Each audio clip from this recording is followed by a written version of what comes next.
That's all trip இது ஒரு auto மற்றும் கேப் புக்கிங் ஆப். சின்ன டவுன்களுக்கு விசேஷம், கோயில், குளம்னு டூர் போறவங்க ஆட்டோ கேப் கிடைக்காம ரொம்ப கஷ்டப்படுவாங்க. அவங்களுக்கு இந்த ஆப் ரொம்ப பிரயோஜனமா இருக்கும். கீழே டிஸ்கிரிப்ஷன்ல இருக்க லிங்கை கிளிக் பண்ணி தட்ஸ் ஆல் ட்ரிப்பை டவுன்லோட் பண்ணிக்கோங்க. பாஜக ஒருபோதும் தமிழ் மண்ணில் கால் ஊன்ற தமிழ் மக்கள் அனுமதிக்க மாட்டார்கள் என காங்கிரஸ் கட்சி மாநில தலைவர் செல்வ பிறந்தகை தெரிவித்துள்ளார். இதுகுறித்து பெரம்பலூரில் அவர் செய்தியாளர்களுக்கு அளித்த பேட்டியினை தற்போது காணலாம். ஒன்றிய அமைச்சர்கள் எல்லோரும் படையெடுக்கிட்டோம். பாஜக ஆளும் மாநிலங்கள் அமைச்சர்கள் எம்பிஎம்எல் எல்லாம் படையெடுக்கிட்டோம். தமிழ்நாட்டு மண் ஒருபோதும் பாஜக கூட்டணிக்கான மண் இல்லை.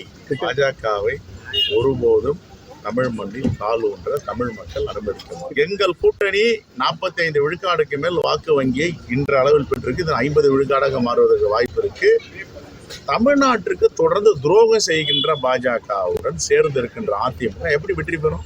ஏற்கனவே இருந்த தமிழ்நாட்டின் உரிமைகள், நீட், ஜிஎஸ்டி, உதயமின் திட்டம் எல்லாத்தையும் தாரவாத்து கொடுத்துட்டு சொல்ற இடத்துல கையெழுத்து போட்டு வந்துட்டு இப்பவும் முகமூடி அணிஞ்சுக்கின்னு மோடி சொல்றதை கேட்கிறவங்க எப்படி நம்புவோம்? முகமூடி அணிந்து செயல்படுபவர்களை தமிழ்நாட்டு மக்கள் ஒருபோதும் ஏற்க மாட்டார்கள்.